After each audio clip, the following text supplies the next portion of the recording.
Yes, folks, hello, welcome once again to Monetary Games and Collectibles. It's time for another action figure review here on the channel. And as you can see on the screen in front of you right now, today's installment is going to be taking a closer look at the new G.I. Joe Classified Series Grim Viper figure. So stick around, folks. I'm going to give you all the ups and downs, ins and outs on the Grim Viper. So if you've been thinking about picking one up for yourself, you know whether this is the figure for you. I'm going to start things off by taking a look at the packaging on the day that Grim Viper arrived on my doorstep. Then move on to the figure, talk about the aesthetic and the visual experience, talk about the articulation and posability, give you a rundown of all the accessories and added value, and then drop him next to a couple of other G.I. Joe classified figures so you can kind of see how he displays. And with all that said and done, you should have plenty of thorough information to make your decisions as to whether you want to crack your wallet open for this bad guy. So let's get into it, and let's jump back in time to visit past Chris, taking a look at the packaging on the day it arrived on my doorstep. Here we go. Here we are then, folks. Here is the Cobra Grim Viper in packaging, and as we can see, it's standard G.I. Joe Classified Series fare. We've got the carbon fibre motif with the name of the figure, Cobra symbol, the G.I. Joe Classified Series logo across the bottom, and then the window showing off the figure and all the goodies in the middle. On the back, we have the digital render showing off the figure in an action pose, a couple of breakaway windows showing off some key features they want to highlight. It's number 176 in the line, got all the legal bollocks and malarkey across the bottom. And then the Grim Viper has their biographical information. Let's learn more about Grim Vipers together, shall we? First up, we have a shield here on the far left-hand side. This is reflective of a rivalry, a jealous rivalry that takes place between Grim Vipers and Alley Vipers. And what the Grim Vipers like to do, a bit like a kind of university hazing, is break into the Alley Vipers barracks, steal all their shields, and then do like comedy things with them, like hang them from the flagpoles and such like. Next up, we've got this little flask here. Grim Vipers are massive fans of artisanal kind of hippie hot chocolate. They make their way over to all the artisanal Sunday fairs. They go find themselves a nice little wanky hot chocolate maker and get themselves flasks of hot chocolate to take out into the field with them. This one here, this skull, this is actually a Robo Skull from the recent Skeletron Kickstarter. Well, not so recent, but shipping recently.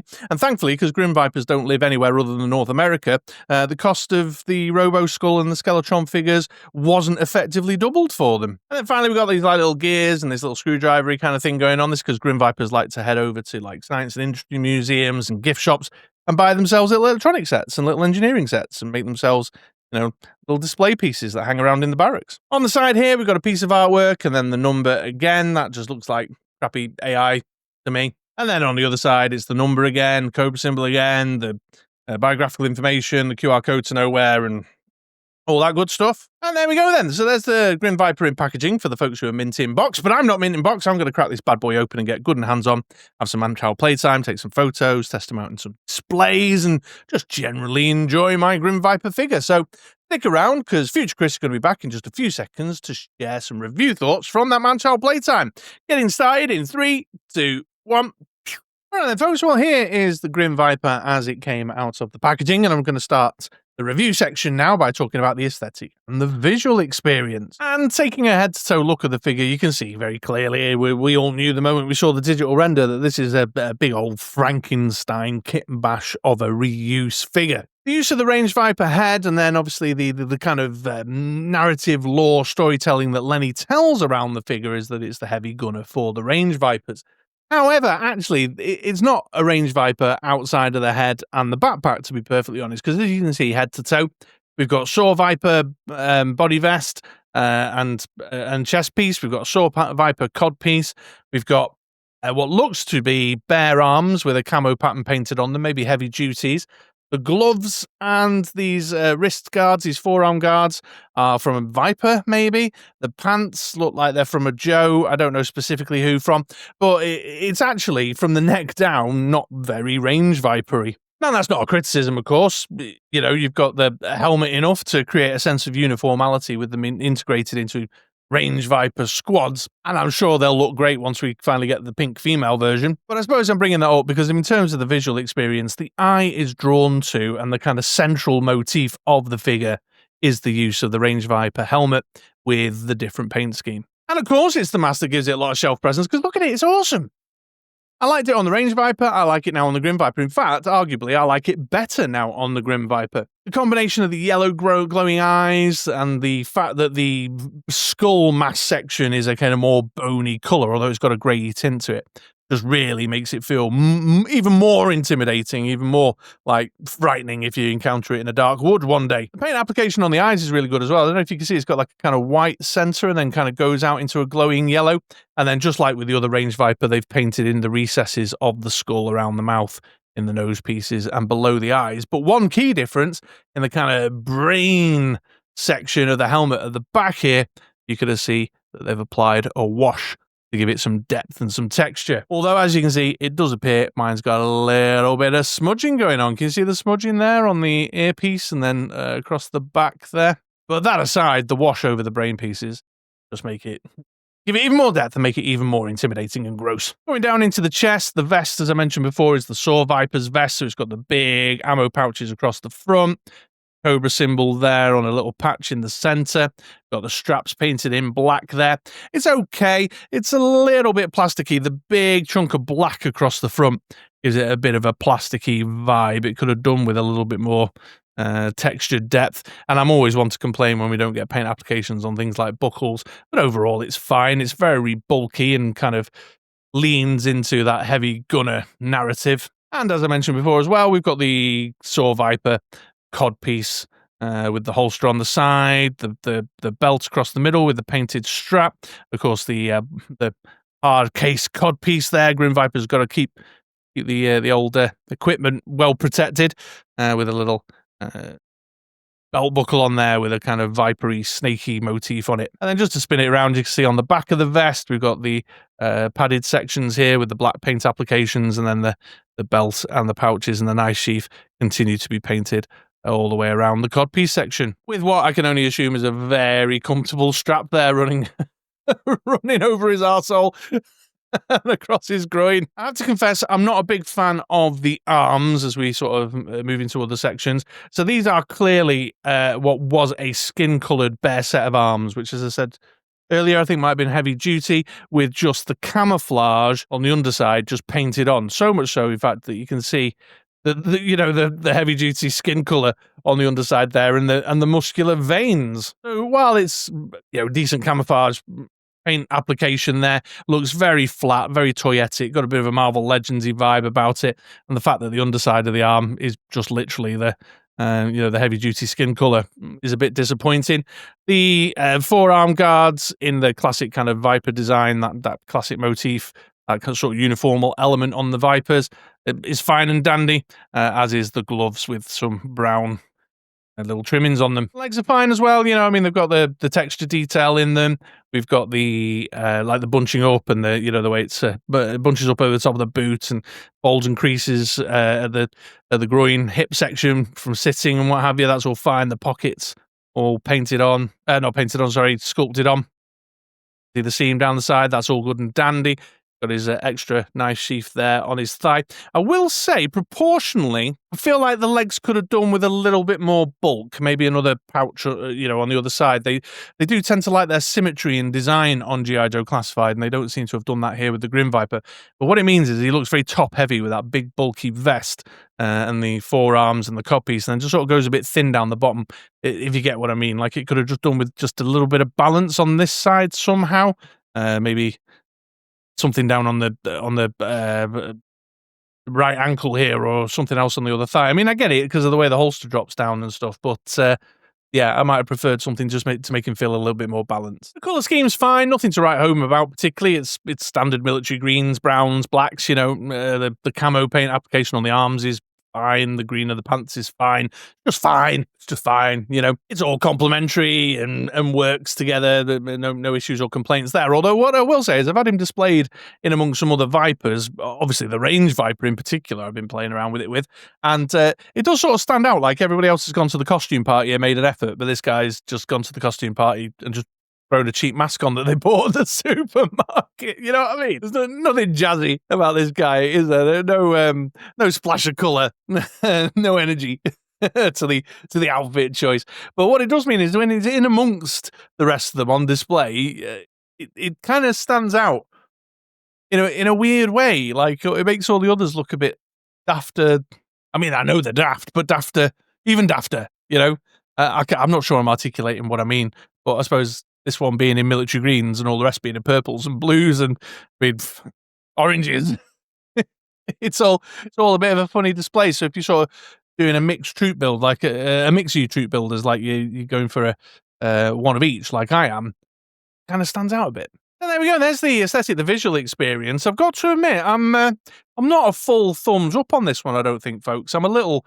I'm edging towards the middle. It's not a full thumbs down by any stretch of the imagination, but not quite blown me away as much visually as other figures of late. And I think if it hadn't been for the fact that I really fell in love with the look of the helmet, which I still do love, I think it's brilliant. The rest of the figure, I don't know, just feels a bit bland. Just feels a bit bland and a bit middle of the road to me. But then your mileage will vary. I like the balmy shit. I like the colourful ones. I like the ones with a bit more or something going on. So this may work better for you than it does for me, if you know what I mean. So there we go. Okay, there's the aesthetic then. Let's take a look at the posability, the articulation posability. And spoiler alert, folks, we're looking at standard G.I. Joe Classified Series articulation here. So if you're not interested, you're already familiar with it, please do avail yourself of the timestamps. I've put the chapters in down below so you can jump straight ahead to the accessory and added value section. However, if this is your first ever G.I. Joe Classified Series review you've ever seen, or you're interested to know whether there's any particular quirks or things that stood out on my particular model, then stick around and I'll walk you through it, and I'm going to get started with the head. So there's a ball at the base of there, ball in the base of the skull, folks. You've got pretty good down. The up maxes out there. Because of the way the helmet is cut across the back, it kind of, no more height than that. And then you've got the full 360 all the way around and then range of motion on the ball itself. Going down into the arms is the butterfly joint, giving you some shuffle forward and back. Then the hinge and peg in the armpits and shoulders, giving you a full 360 and a T-shape out to there. Swivel in here at the top of the bicep and tricep. Does have a pinless double elbow, but mine kind of works a bit wonky. I don't know if that's me. Maybe I should have put a bit of heat on it, but that's what I got out of it. And pegged in hands that would be able to swivel at the wrist if it didn't have this forearm guard on it there. And then the right hand has an up and down hinge, and the left hand has a forward and back hinge.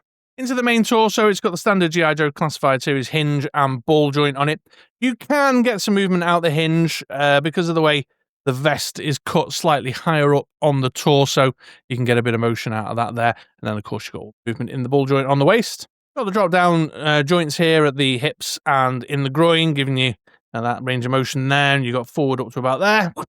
Russian ballet splits out to there. Got the swivel here at the top of the thigh. Pinless double knee, that'll get you to there. Swivel on the boot. And then you hinge and rocker the ankles. So, thumbs up on the articulation. Standard G.I. Joe Classified Series articulation, which gives you a wide range of posability. Even with that big bulky vest, you can get some good crunch forward and back on him. So, all happy and dandy with that.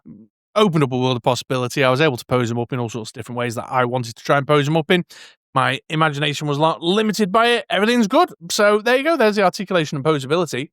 Let's now take a look at the accessory selection, shall we?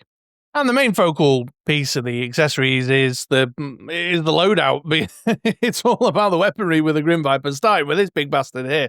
We've of course seen this before, this massive drum-fed minigun, Terminator 2 kind of jobby thing.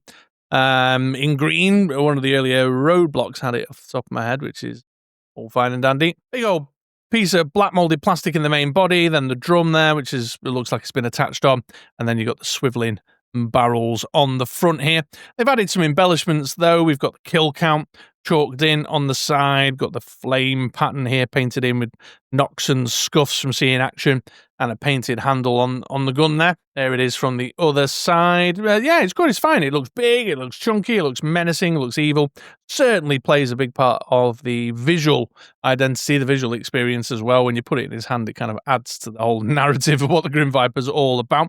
My only criticism really is that my barrel's bent. You see it's got a slight curve in it there. Barrels are, and because it's several barrels, I've been struggling to heat it back into a straighter line.